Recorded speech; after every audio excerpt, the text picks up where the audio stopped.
Welcome to the Millennial Mrs. Podcast. I am your host, Trinae Watson. And this evening, I have the lovely Maisha Cummings and Nicole Bray. Hi, everyone. So, as we all know, the purpose of the Millennial Misses is to give a platform for women to showcase how they are overcoming obstacles, how they are being great, how they are just taking things to the next level, accomplishing goals, and just not taking no for an answer. So when I decided to invite Nicole and Myasia, I thought they would be perfect candidates to come and talk to. Not only are they law students, but they are non-traditional law students. And I love the fact that they have diverse backgrounds, much like I've been talking about Millennial Misses being so diverse and open to not just millennials. Myasia is not a millennial. And Yes, I am. she tried so hard. And then we have Miss Nicole, who is most definitely a millennial. But Myasia is not married and Nicole is in a committed relationship. So this evening, we are going to be tackling all things under the sun: dating, relationships, law school, jobs, working, having babies, hot girl summers, acting bad, all the things. So without further ado, I would love for both Myasia and Nicole to tell our audience a little bit about yourselves, who you are, and who you are. Okay, well, I'll start. I'm Maisha. I'm from New York, and What basically, part of New York? Because I'm from Queens. Get the money. Queens get the money. Yep. Because I heard this side get the money. No, that's not what they know for, honey. They know for sure. Okay, so you live in Queens, I like, don't live in Queens no more, but I'm from Queens. but you're from Queens. Yes. It's America. Yes. So this journey started with me in Delaware State University. I went there for 2 years for undergrad, but then I started missing New York. So I transferred to a school, John Jay, in New York, finished out my 2 years there, graduated 2018. And my plan was to take a year off, but then a year turned into 4 because I was like working, just outside, just hanging out. So at the 4 year point, my mom was like, what are you about to do? Because I'm about to move to Florida and you need to figure out like what's next for you. So I said, well, I guess I'll just start the law school process. And here I am, done with first year, going into the second. I love it. What about you, Nicole? You're on mute.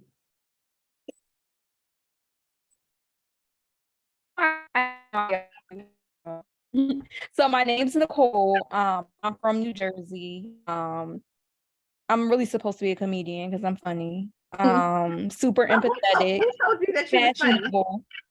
Y'all think I'm funny? Fashionable. Those are amongst the things I'm most proud of. Anyway, I sat out of school for 10 years. I graduated undergrad. Initially, I was a nursing major. When I started undergrad, first off, the economy was like terrible at the time, and all the nurses and doctors and people in the medical field were making money. So at the time, I made up in my mind, like, okay, I'm gonna be a nursing anesthesiologist. It didn't work out, but I did discover I was really, really interested in the legal field. I got an opportunity to go and do study abroad for the summer. By the time I got my credits and stuff, they were like, oh, political science degree, you can graduate with that. That BSN, not happening. So I said, okay.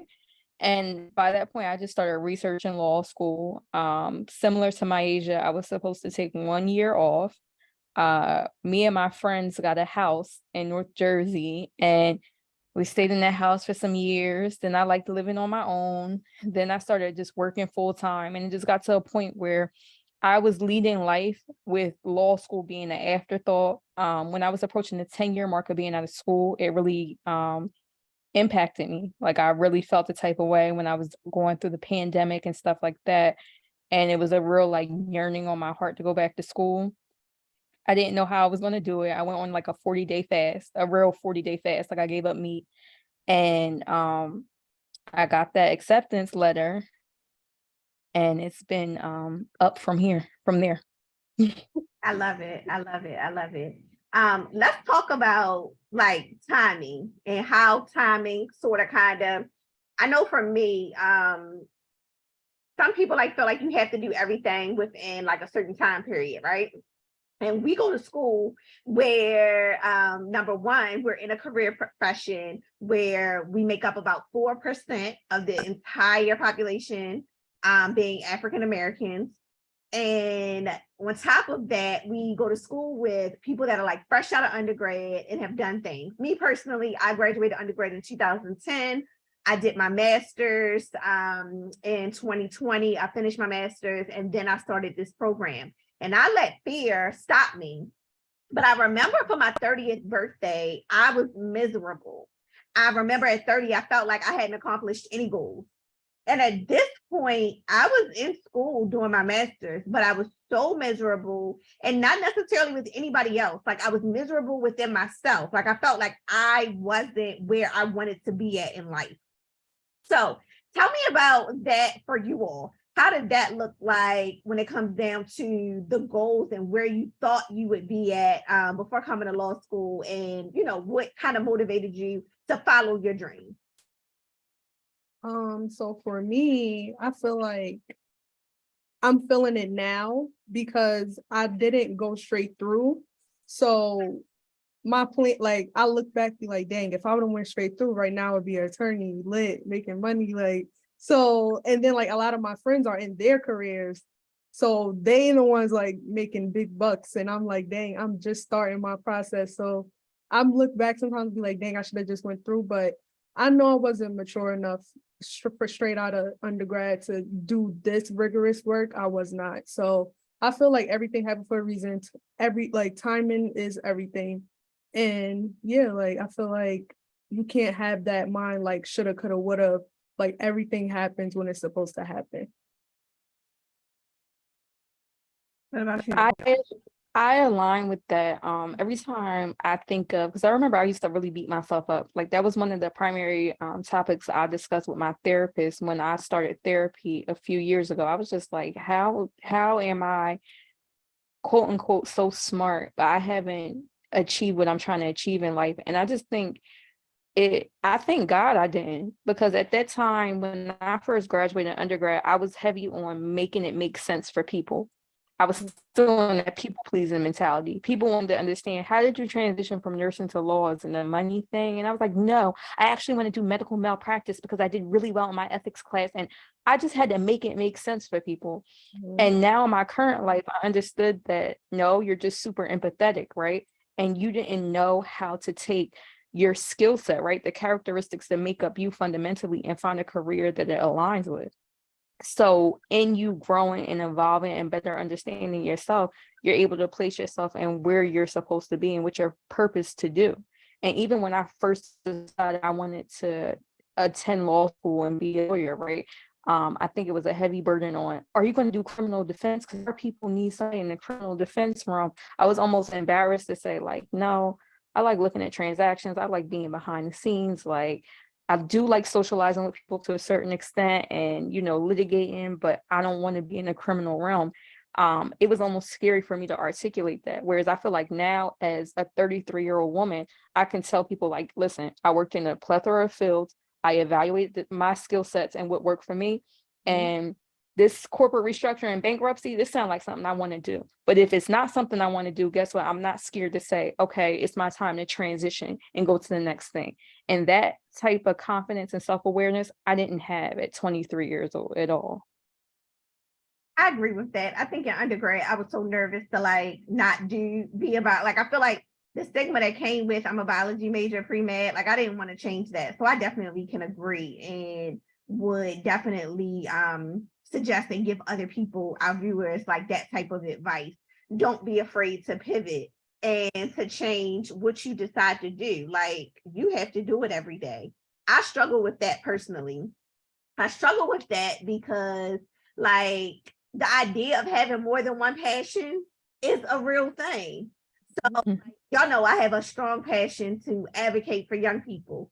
but I also don't necessarily want to be put in a box of saying that I have to do be a criminal defense attorney Mhm. or be a prosecutor. You know, I want my options to be open and for somebody else not to pin me in that.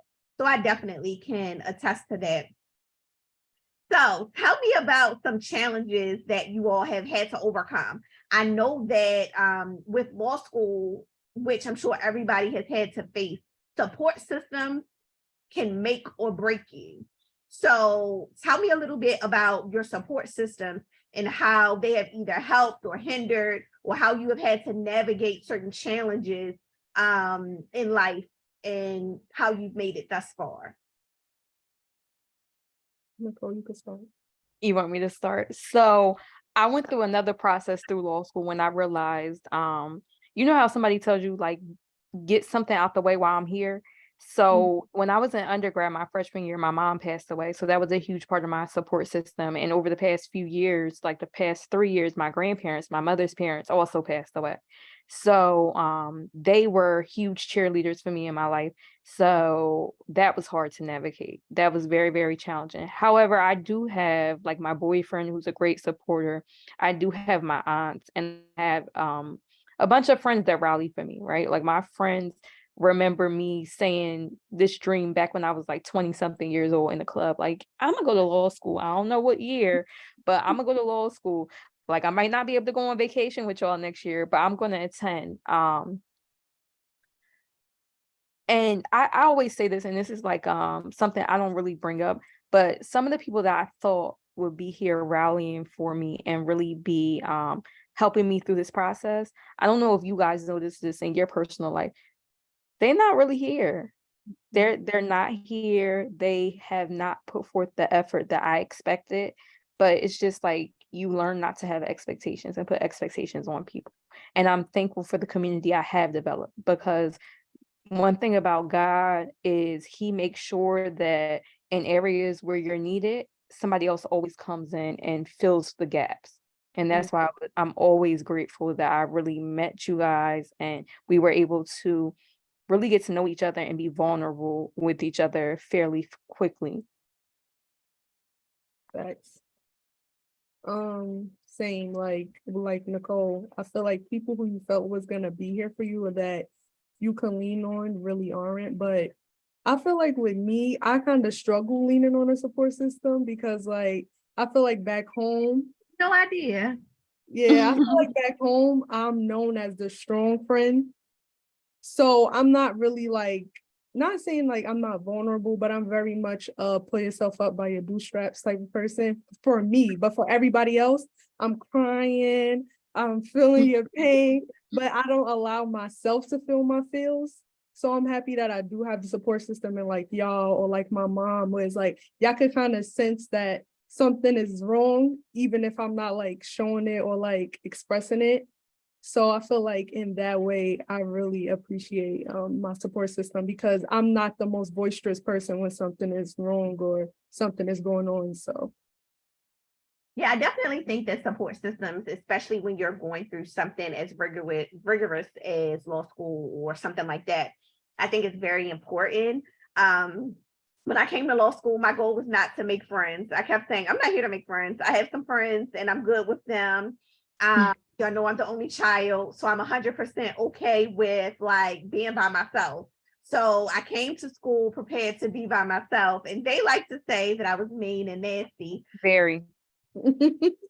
Nicole, the jury is still out on that. Like, I don't feel like I was mean and nasty. The thing is this, I didn't come to make friends. So when y'all wanted to say hi, I was willing to say hi, but that was it. I didn't want to like do the how's Let your me tell y'all something. Trinae got a Rosie book bag. We said hi to her. We said hi. So first off, I was so fascinated because y'all know like the 222 thing, like how Baltimore people say two. So I heard her say two, and I was just like, oh, I got to get cool with her by February because I need her to say it one time, like just one time. So we like hi. Da, da, da. She just rolls past us like she about to like literally crush our toes with her book bag, and I was like, oh, she's nasty. I'm good. Like I'm already from New Jersey. Like I'm good. but you know, God made sure we all came together on one accord. That was not necessarily my take. I think that for me, going into a situation where we are the minority, I think it's very, and I guess that's just me, and I guess that's maybe not necessarily a good thing. Like feeling like, okay, I don't want to be grouped or categorized as just I'm only hanging with people that look like me. Like I'm very comfortable with mingling with others and everybody. Like I love being in diverse settings. So for me, I did not want to just gravitate to anybody. Like I 100% was okay with being in my own circle. But I will say that having a support system has truly been so important. And I tell them all the time, but I can definitely publicly thank them because these two, these two in particular, they know like my first semester, I had some health challenges. And listen, we got personal real quick. And having some friends that you can connect with that will pray for you, that will send you a prayer right when you're in the middle of crying, that will literally call you at 2, 3 o'clock in the morning, like you got to get up, you got to study.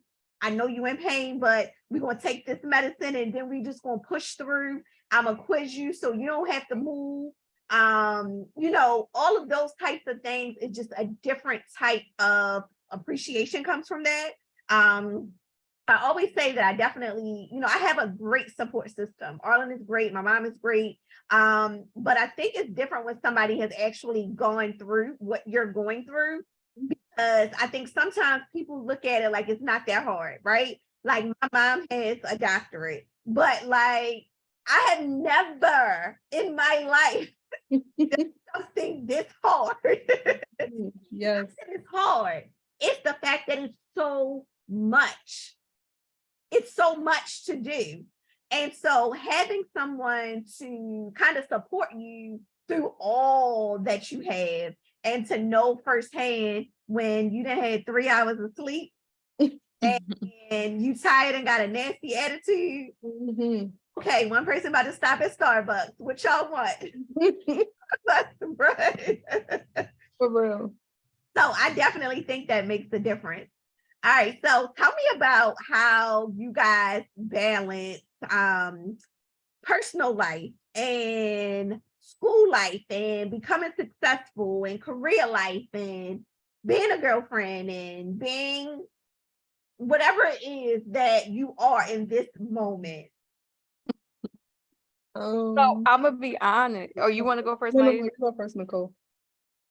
I have not been doing a good job of that. I was about to say that too. I haven't been doing a good job of that. Like, Maisha, you was gonna say Nicole not doing a good job, or you? No, I was gonna say me, like I'm not balancing. No, not oh, Nicole. I was going to say because you could say I'm not, because I'm not. Like, I feel like as Black women, I feel like we have this cliche where it's like we're super women, right? We're not allowed to say I'm tired. We're not allowed to say no to things. Like, I felt like law school, I was always a diligent worker, right? Like I'm about my money. Nobody's giving me nothing. So I always have this obligation to like support myself, and it makes me depressed when I can't. So I didn't balance work and school and everything. I just tried to give everything too much, and I ended up burning out. And I knew I was burnt out when my body physically started getting sick. Every time we had a break, like every break we have had thus far, a lot of my colleagues, they've been away. They've been on exotic vacations to Hawaii. I've been on my couch calling urgent care because I've been sick. Every break we get, I get sick as a dog because that's how bad I do my body during the semester. Just not paying attention to myself and just doing too much. So I think at this point in time, I'm acknowledging that, and I'm doing everything I can to recreate these boundaries and recreate what self-care looks like at this current state in my life, and just give everything a little bit, but not too much. And thank God my boyfriend is supportive and stuff because he deals with like me just not being myself. I think he like kind of understands. that I'm not myself. I'm going through this process, and this is something I always wanted to do, but it's something not to be romanticized. Mm-mm. It's very real. It's not what like my favorite influencers that I've been watching over these years, like, and maybe that was their experience. It's not my experience. And maybe in the second year or going into the third year, I can more so romanticize it because I'll find my balance, but I'm still discovering my groove with this. What about for you, Maisha? I agree with Nicole 1000%. Like, it's hard to, like, first of all, like being in a whole new state is one challenge already that you're not used to. And then like with me, it's like I have y'all, but like from home, I don't have no piece of home. It's just me, you know? So that's another layer to it. Watching people's Snapchats and Instagrams outside, lit, having fun, doing things you used to do. That's another layer of it. And then just like Nicole said, figuring out how to get your groove with working and going to school. Like the second semester, I worked and I realized, as Nicole said, I got burnt out. Like I would get these bad migraines after every single final. And I know it's because I was like working my brain too hard. Winter break, I got sick as a dog, but through all the whole entire winter break, I was sick. My asthma was acting up. I couldn't breathe.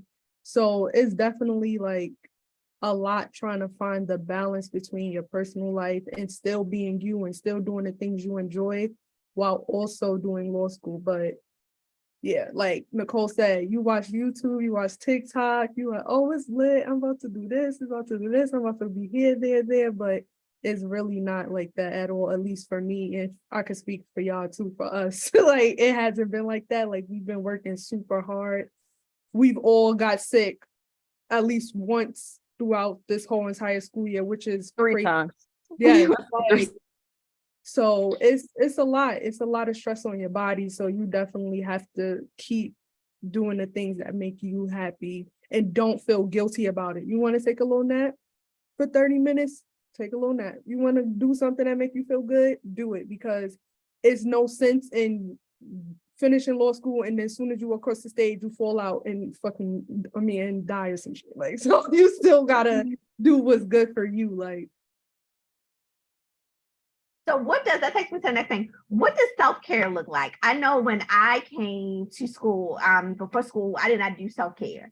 I take care of everybody else. I make sure everybody else is okay. I am the one that will jam pack my days. When I started law school, I worked a full-time job.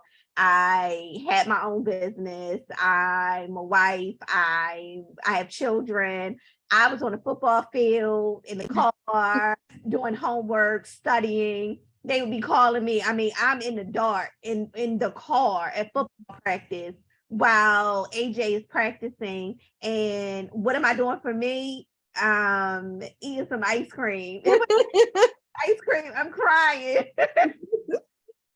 So, what does self-care look like? I feel like Nicole kind of touched on it, on like us as Black women and how we are like raised to sort of kind of be superwoman and do all the things. But I feel like there is not enough talk about taking care of yourself. So, what do you all do for self-care? What does self-care look like? And all the advice on self-care.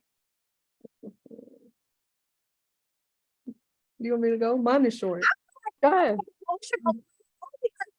Nicole came to school, I feel like she was already on I need to go get a massage, I need to go get a foot massage, I need to go get my hands massaged. So, okay, I've always been adamant about self-care, right? Maybe it was like, and at those stages in my life, I wasn't even as stressed as I am now.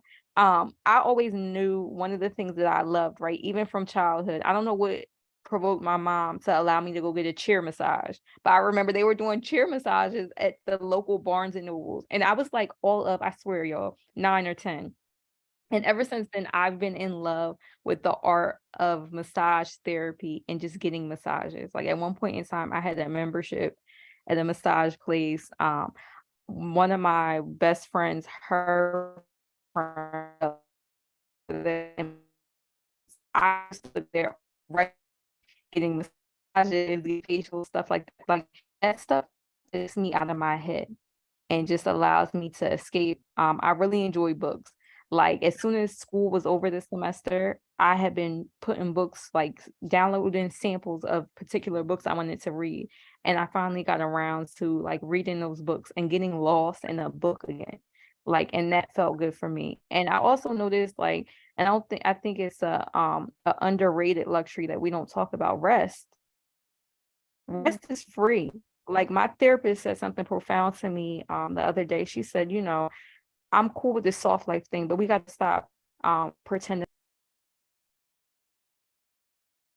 Okay, we're having a little technical difficulties with Nicole, but Maisha, Oh wait, no, she's back. I think I'm back. Is she She back? said she says self-care is not just for the wealthy, like it's stuff that you can do that doesn't cost. And for me, rest sometimes, like just getting some sleep and resetting allows me to go back into who I want to be and just, you know, have a new perspective on things and a better understanding. awesome. What about for you, Maisha? My self-care is very simple. I just don't, I like, since, especially since I've been in Florida, I will literally leave my phone somewhere and then just not look at it for hours. To He is me, not lying. I was feeling the type of way. that is really my self-care because like I told y'all before, like people, not y'all, but like people always calling me for advice for this, for that, because I'm the strong friend. So law school has actually like helped me gain that skill of not answering people's phone calls. Like, so this whole summer, I'll literally like wake up in the morning, do my routine, and I won't be on my phone for like hours or like pay attention to my phone and here and there look at it. But, and then like Nicole said, sleep. Like sleep is a big one. And for me, it's so crazy. Self-care for me is like going out. Like I like to go out, like go to like brunch and like lounges. Like that's my type of self-care. Like I like having That's why you're not fun. no millennial. I like having fun. Like that's a self-care to me because I like when I'm in that zone, I'm not thinking about nothing else. Like I'm literally just in the moment. So going out and stuff is another self-care for me. And yes, I am a millennial, 96. Barely. She's barely on the cusp, but it's okay. I definitely think that that is so important, especially when you are going into career fields that are really demanding. So tell me a little bit about your experience navigating school and this particular career path and like the stigmas that come with law school and our counterparts that may have different support systems, different advantages over you. I like to feed off Nicole. Nicole, go first. Okay. So I always make mention of this, right? Like everybody, overall, everybody starts out very friendly, right? But our counterparts, for the most part, I notice they come from generational wealth. Either their legacies of other people in the field, or they come from a place of generational wealth. So some of the times when I tell them certain things that I have to do, like going to work after class, um, they're almost like they they pity me for having to do that. Mhm. And going to work and working and balancing stuff, that has always been a facet of my life. So it's my everyday experience, and you can just tell they're not accustomed to that. And I bear in mind, like one day I'm probably gonna have kids that have the same privilege that they have, you know? So it's like I kind of just I try to balance everybody's perspective, right? Like I'm interested in hearing everybody's perspective and I try to balance it. And then I also try not to take anything too personally either. Cause I'm like, people just don't understand. And you should be grateful that you know how to balance it, you know kind of what the hustle is, right? Because I was talking to people and I remember they were very scared when they heard that certain sectors of law require 12 and 13-hour work days. And I remember breaking down to one of my colleagues and being like, well, I used to work a job 8:30 to 4:30, then go to my part-time job, 5:30 to 10:30 at night, and then do like a side business that I had going on into the wee hours of the morning and get up every day and do it 6 days a week. My only day off being Sundays. And during Sundays, I had to still be an adult and do laundry and just prepare for what my week required. So this idea of, oh, I have to do 12 and 13-hour work days and all these billable hours, that's fine, because at least I'll be doing it for one job and not three. Facts. Facts. Same. Well, I don't really speak to people like that, but just from the couple of people I do speak to, same like Nicole, like I just feel like it's just different backgrounds, different privileges. Probably won't ever understand where they come from, and they probably won't ever understand where I come from. But I don't feel like I feel like Nicole said, like it's good to hear different perspectives from different people who came from different backgrounds like you. Because for instance, with me, like I'm from New York, so I feel like with New York, no matter really if you have money or if you like poor, it's kind of like you live the same life, you know, like you have the same access to everything. But like when you speak to other people who come from other towns where if you have a little bit of less, you're only on this side, you can't come to this side. And if you have this, you wouldn't dare go to that side with the people without money. So, you know, so coming to the school and just seeing different people's backgrounds, seeing different people's perspectives of how they live and how they maneuver life. And even hearing stuff like, oh, I'm just here just because, or I'm just here not to just bypass time and just to get the degree. Whereas me, this is my bread and butter. Like, this is it. Like, so I just decided to apply for law school. right, like, oh, I just woke up one day and said, hey, let me just try it out. But yeah, so just hearing that, it just makes me more hungry. It just makes me wanting more. It just makes me want to go harder to hear like I'm in the same class with somebody who just woke up and just decided to come. Like, nah, I gotta eat. Like, we got different determination, different ambitions, different hunger. Like, so I'm just gonna eat the best way I can and just, yeah. That's kind of what you have to do, persevere through different challenges and things. I think the biggest thing with law school was the fact that you're graded on that curve. For us, we're graded on a C curve. And so it's kind of like when we came into school, everybody's like, you're in competition with the person next to you. I was adamant to say, like, I'm not in competition. Like, my only competition is me. I feel like to a certain extent, like those grades posted and it was like, boom, out is that competition in your face. But I think it was like a humbling experience because at the end of the day, everybody has different backgrounds in life.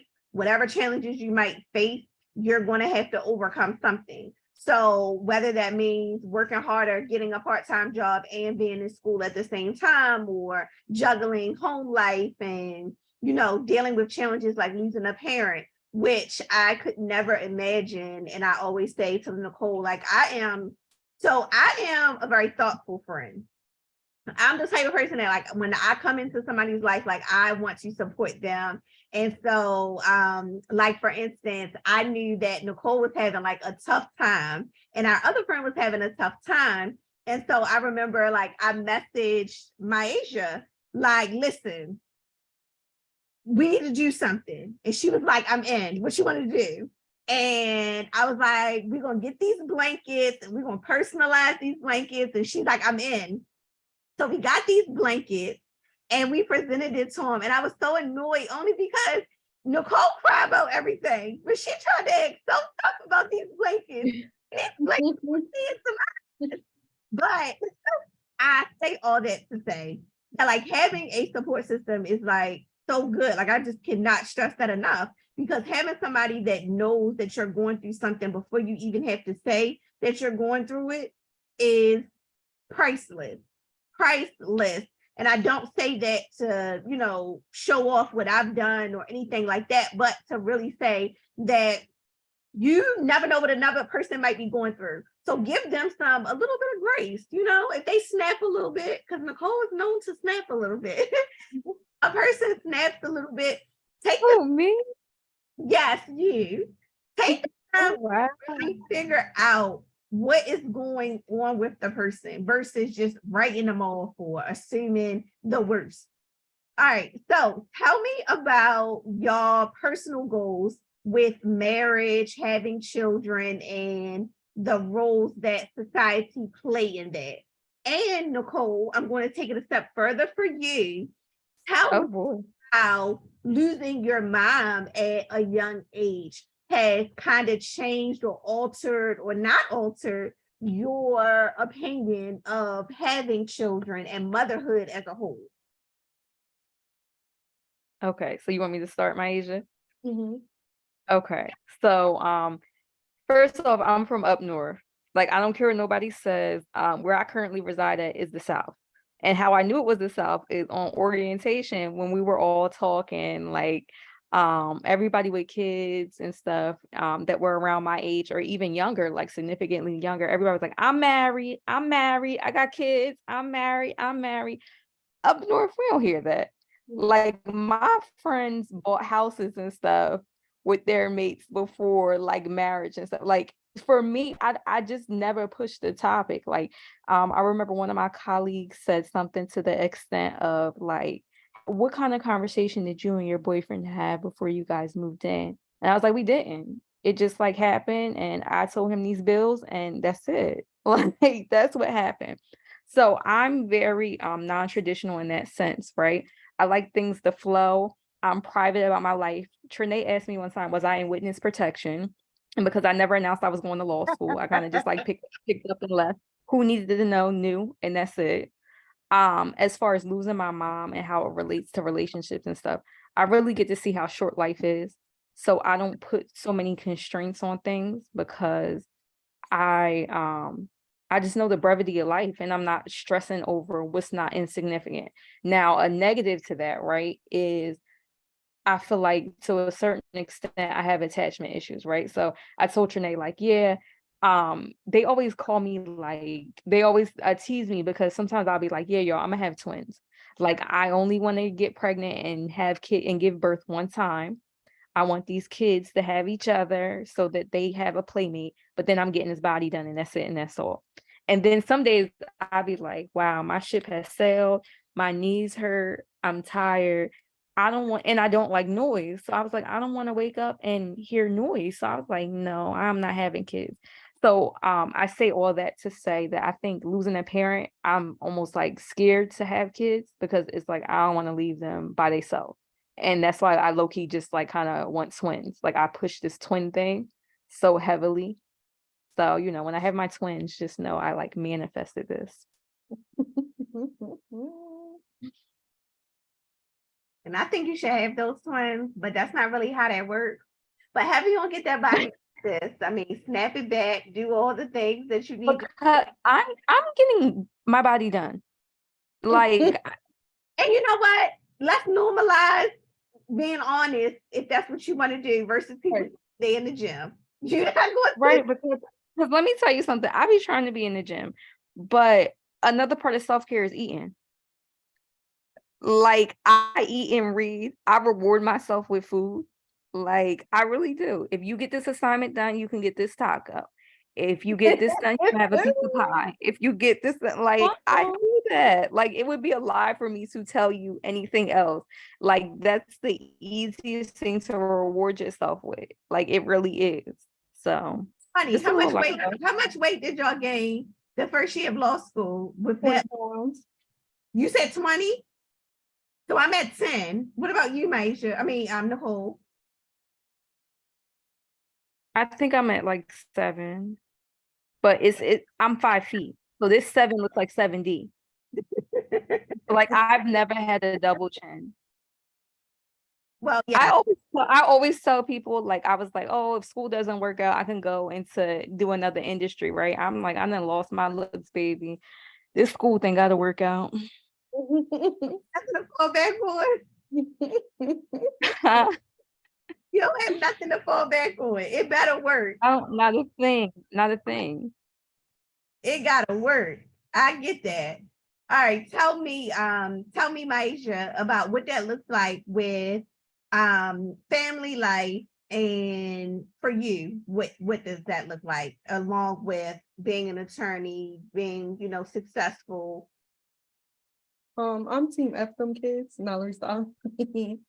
Listen, I'm very much like go with the flow. Like I'm not on a timeline. The only thing I'm on a timeline with is this bag. I'm not on a timeline for bag is it. it's first right now. The bag is first in your life. The bag is first and foremost, always. Like my goal after this is to get a job. I don't care about nothing else that goes on, as long as I got a job that's paying Just well. any job, not just any job. A big bag. Big bag. So, so I'm not really on a timeline, but I'm super like, if it happens, it happens. Like I'm not against it. But like similar to Nicole, like being from New York is not really pushed to get married and stuff like that. Like, so that's never been like, oh my God, I'm gonna have a white picket fence and oh, I'm gonna have this big extravagant wedding. And that wasn't pushed on me. Like what was pushed on me is to get the bag. So that's just what I care about. But I'm open to having one kid, and one kid only. I would probably compromise with a second one, but one kid is cool for me because like I'm low-key a selfish person. Like I like my time to myself and just not worrying about nobody else's feelings or how nobody else feel or what nobody else got to say or checking in or all of, like that's too much for me right now. So if it come when I'm 30, maybe my mind would be different at 30, but right now 27, I'm not really with it. Like I'm still outside. Still outside. Still outside. Listen, I'm not mad at it. I think the difference is like when people are not willing to normalize and accept where they are, and they feel like they have to do what everybody else is doing. Like, I love the fact that you like, no, my goal is getting the bag and getting a big bag, and I'm okay with sacrificing the family and all of that. And if I have a child, I have a child, but that's not my number one concern. I definitely love your honesty. Nicole, I definitely see how you can, you don't like the whole attachment, but I do believe that the twins need to come. I think it's important for the twins, for your boyfriend. I think he really wants those twins. So we're going to have to get those twins together. Okay. 2 years, We're going to make them in a lab. We're gonna make them in a lab. We're gonna, I like to plan a good thing. So we're gonna plan a big wedding. And listen, I'll plan it and then you just show up. How about that? We'll make it easy. Who are you talking to? Yeah. I'm eloping in Dubai. You guys know this. She keeps saying this. Okay. Elope, child. Let's normalize. If somebody don't want to have a wedding, let them elope. Let them elope. I guess I gotta get on the flight, get my kids, get us on the flight. Yes. We going to Dubai. And then you gotta have the party when she come back. Okay, I'll do the party when she comes back. Y'all know I love a good party. I also, unlike Nicole and Myasia, I'm a planner. Y'all know I planned my whole wedding. Since I got into law school, I have literally planned life after law school. Like, crazy. I planned a vacation for the day after we take the bar.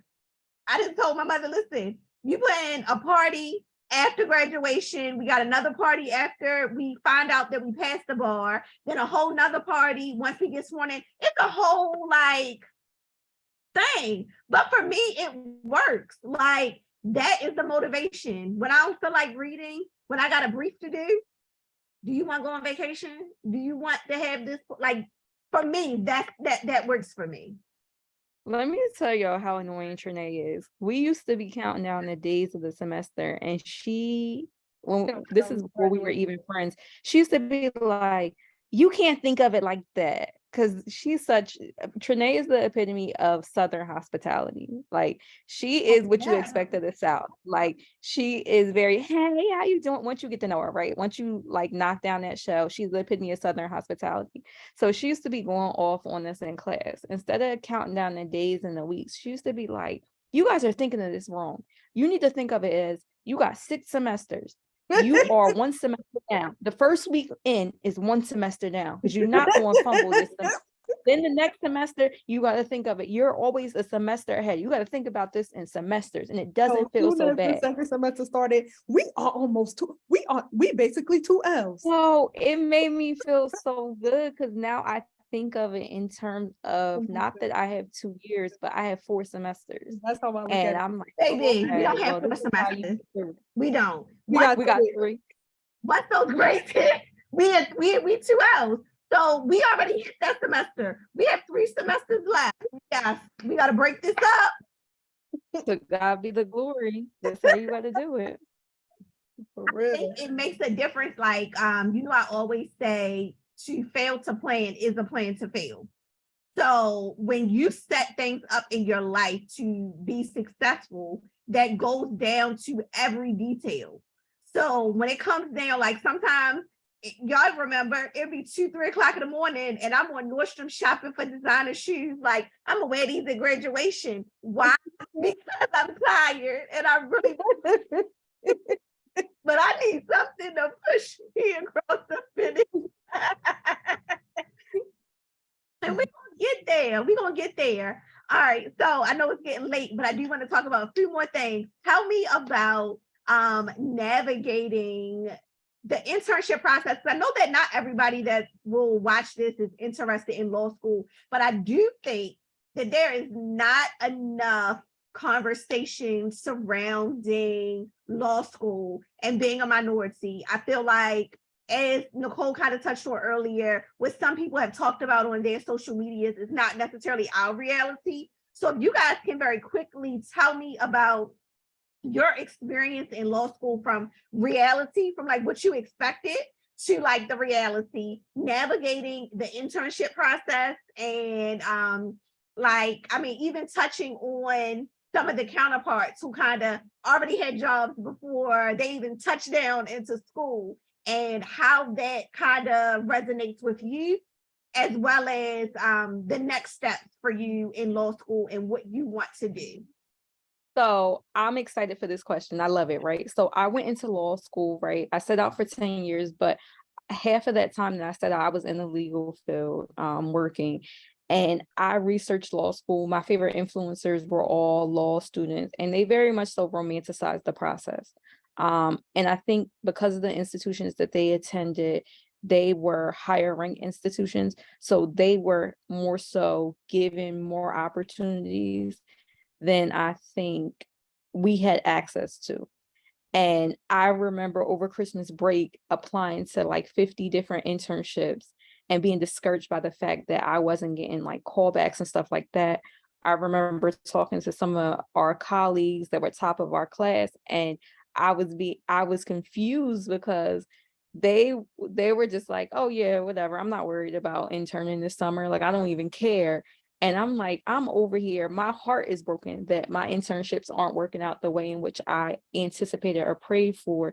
And, I have a subset of people that I talk to that like don't even care. But to make a long story short, I ended up with an incredible internship this summer. And I got it very late in the semester, but it was everything I needed without even knowing that I needed this. It was the encouragement, the support, the diversity that I think I missed in my law school experience that I received from this internship. And I remember a professor said some words to us that were very discouraging, let me say.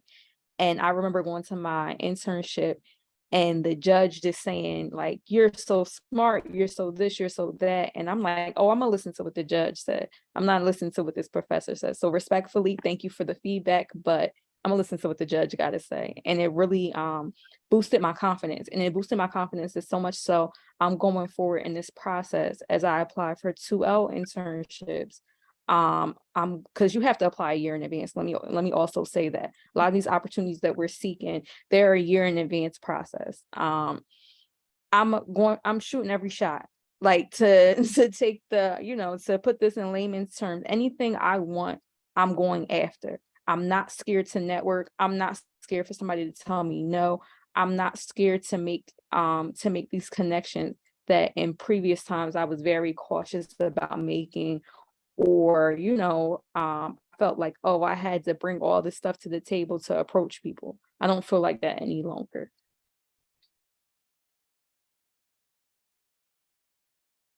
Maisha. Oh, I was waiting for Trinae.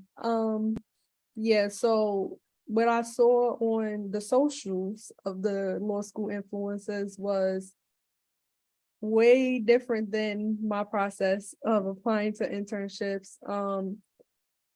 Because, well, all right, so let me take it a step further.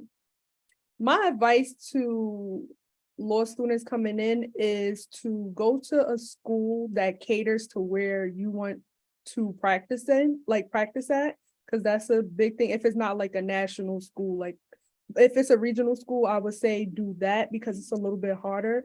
But also don't believe social media.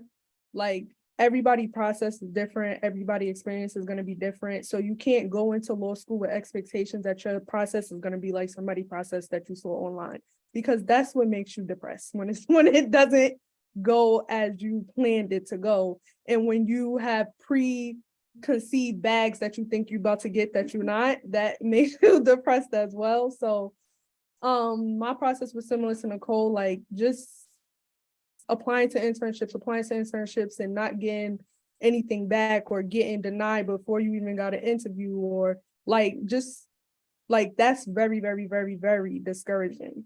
And it makes you feel like, okay, like, am I ever gonna get an internship? Is this how it's gonna be once I graduate? But so a little bit about my story. My family moved to Tampa. So Trinae was like, mind you, just try to apply to Because I am that friend. Let me just put in a plug of me and the type of friend that I really am. I am the type of friend that I go so hard for those that are connected to me. I want you to win as if it's me winning. And not Nicole, Maisha has been talking from day one. I'm going back to New York. I'm going back to New York. I'm going to make it in the Big Apple. I'm going to make it in the Big Apple. But the reality is, Maisha got the highest GPA out of us. But is also competing against like some of the top colleges, law schools in New York. And so that's something that is not necessarily talked about. Like you just think, oh, if I do good, then I should be able to get it. And so, Maisha was really, really getting discouraged. And it's like, girl, what is you discouraged for? You gotta think outside the box. And thinking outside the box, your parents just moved where? To Florida? Oh, so we're going to the sunny side of Florida. I'm not doing that. I don't want to do that. I don't want to do that. It's just something about me, and I want to make it where I was from and where I was born. And it just doesn't matter. I don't want to do it. I don't want to do it. And when she got the call for her internship, I just sat there like, anyway, let me continue my story. So Trinae was like, yeah, apply to some stuff in Florida. Boom. So I applied to some stuff in Florida, whatever. So this financial institution, they got back to me. And mind you, at first, like I was very much of like I said, go with the flow. So I didn't really I knew I wanted to do like corporate, like I knew I didn't want to do criminal. I knew I wanted to do like something with corporate, but I just wasn't sure. So I was like, had my options open. So I did the interview with the financial institute. They got back to me. I got the job. I started. I've been there for a month now and I love it. And now I'm interested in banking and finance and stuff like that. So sometimes, even if it's not something you necessarily are interested in, you should still just take the shot. Like it's your first summer. Just do it. Not to mention that she had a paid opportunity her first year, and not everybody does that. And we're not play it. We just not.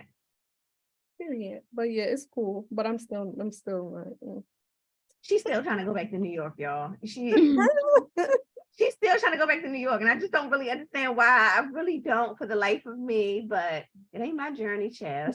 And a part of being a friend is allowing your friends to walk in. So, last question.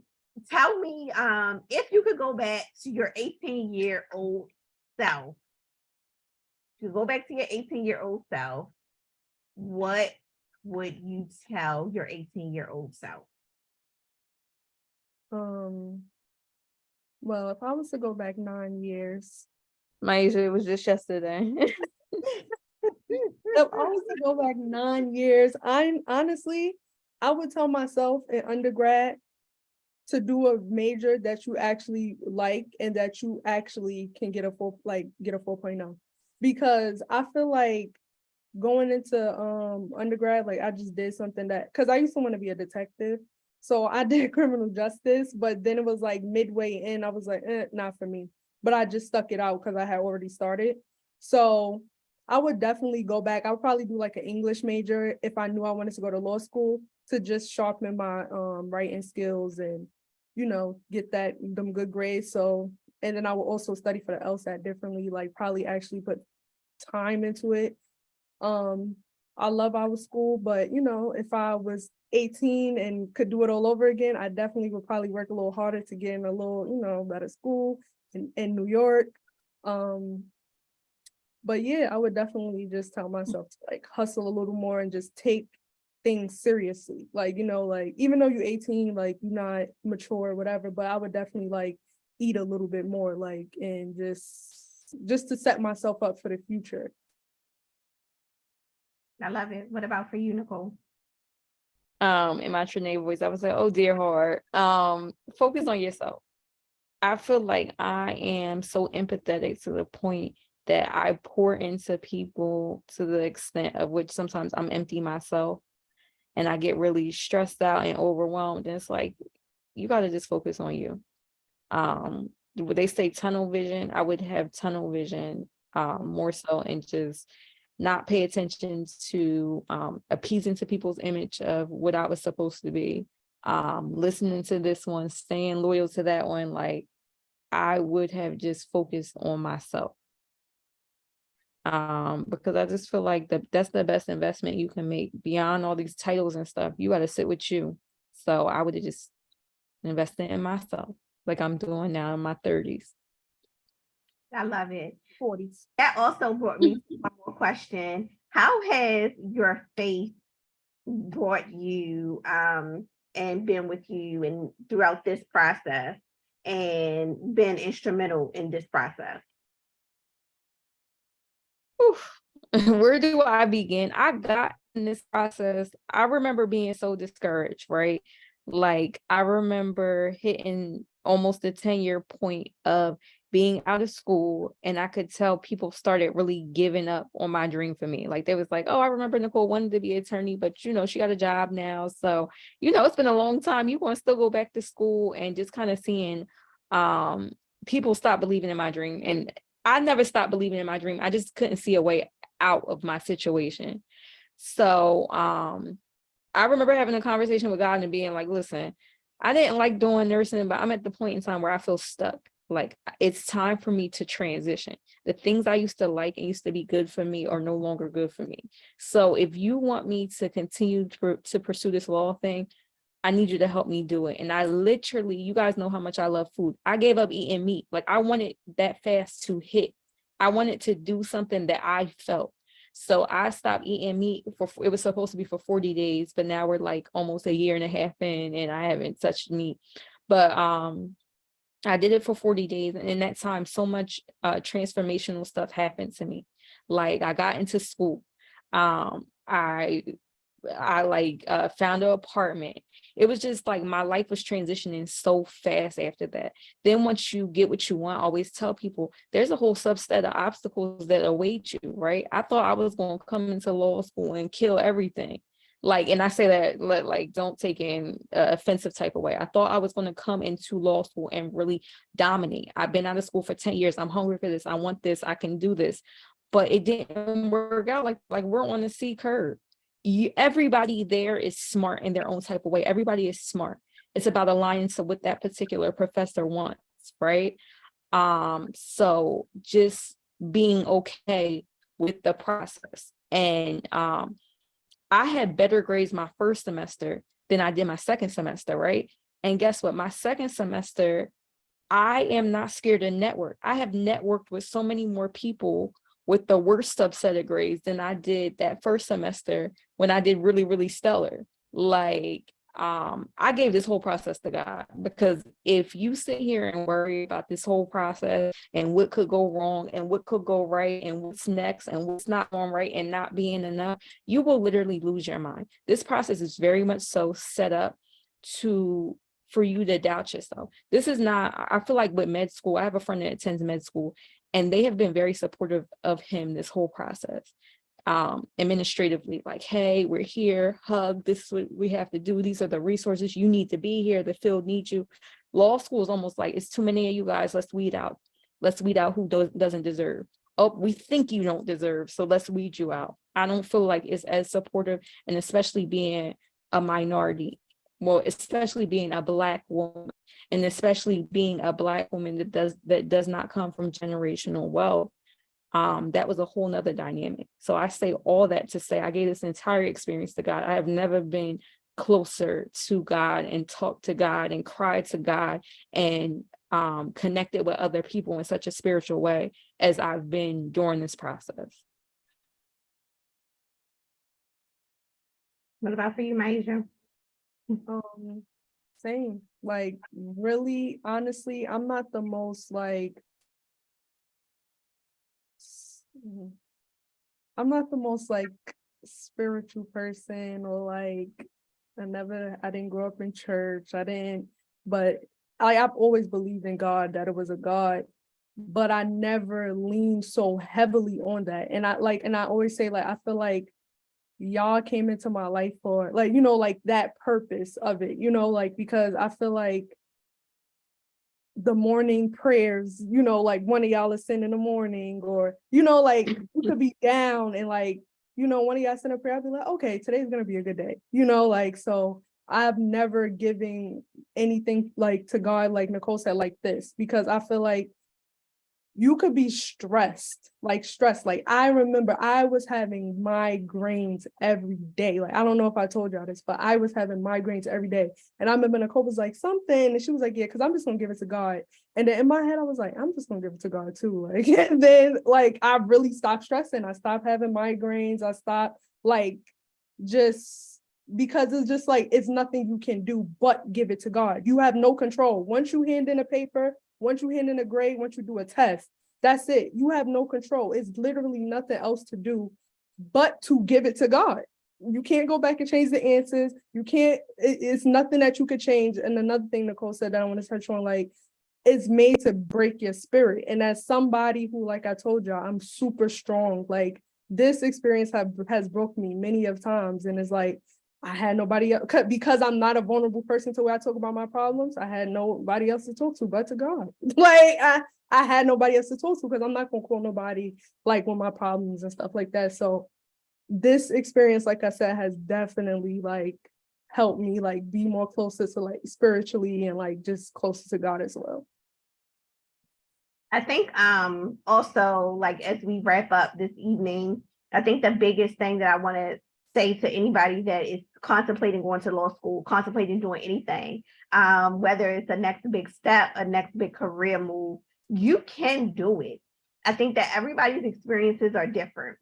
You had me, Nicole, Maisha, we're three different people that came from three different walks of life, and yet our paths crossed.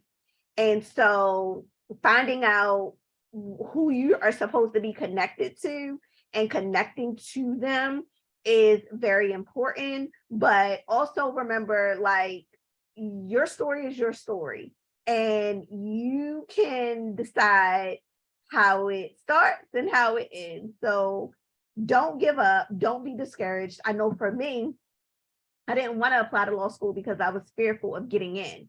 The LSAT lasts for 5 years. I sat on my LSAT score without applying for 5 years, and literally days before my 5-year mark, I applied for law school in the middle of the night. And much like Nicole and Maisha, I literally applied, clicked submit, and said, I'm giving it to God, and went to sleep. I didn't tell anybody. When I got the acceptance, I was like, oh my God. I literally felt like the Elle Woods thing, like they want me, because I had allowed society and like just the stigma of like reading stuff online of like, oh, you need to have this, and you need to have this, like reading the statistics. But one of the things that I say, and I was reminded of this with my friend Tiffany, she had like this I am campaign. And I went on this tangent of saying I am favored. And so I said that and I walked in that, but not really. But like in reality, I am favored. Like when you make a decision, when you are a child of God, God will open up doors for you that literally nobody can close, and not doors that you really deserve. You know, like I didn't have the highest GPA in my group, but I got an internship right away. And I don't say that to brag. I say that to say, like, that's just how good of a God that we serve, especially when you believe and you decide to say, hey, I'm going to put my faith in him. I'm going to do my best and I'm going to allow him to do the rest. Because this is all I got. I'm getting, who sing that? Who's that? Anita, who sing that? Giving you the best that I got. Yes. Anita Baker. Yes. Mind you, this a little bit too I old. said Anita Baker first, so please. Okay, well, that's what I did. I'm giving it the best that I got, and I'm expecting God to show up and do the rest. And I think that's kind of what we've all done. And I hope that, if for nothing else, tonight, that you are encouraged to kind of give it the best that you have, no matter what you are doing. So whether it's school, whether it's a job, whether it's marriage, whether it's motherhood, give it the best that you have.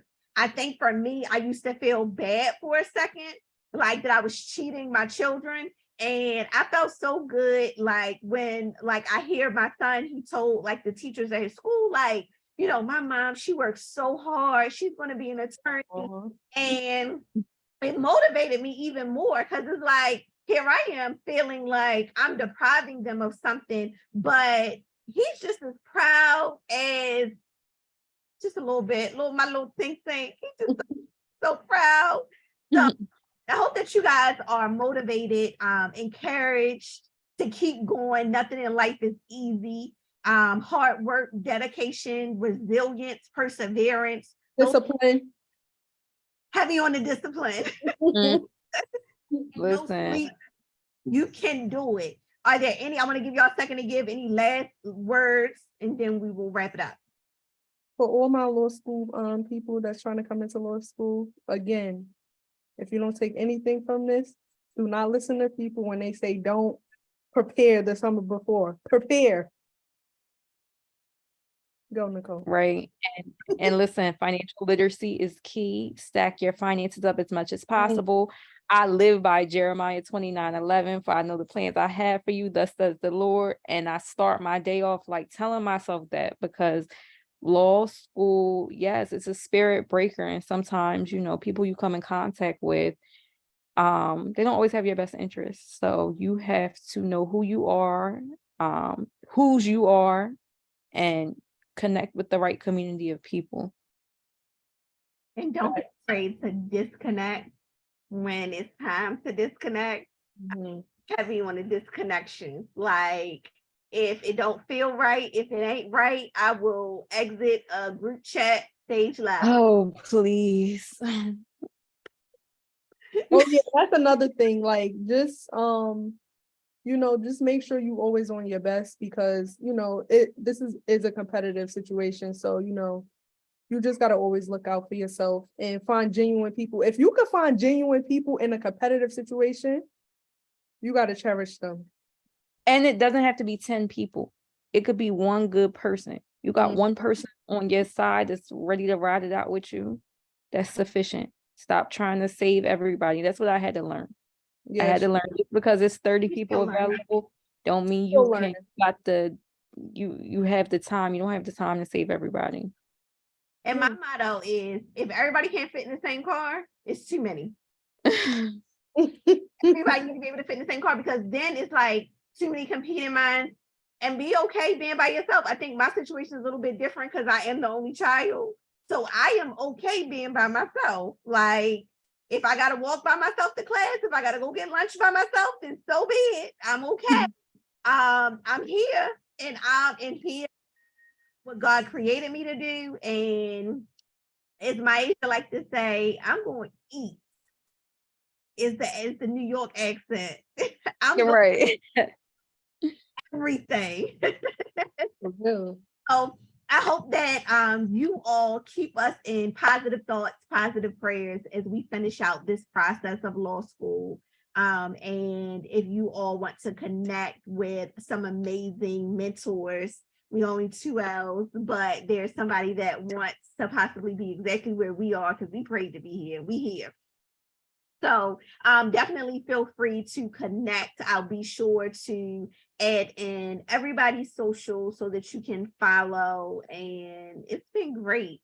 Thank you for tuning in to the episode of Millennial Misses.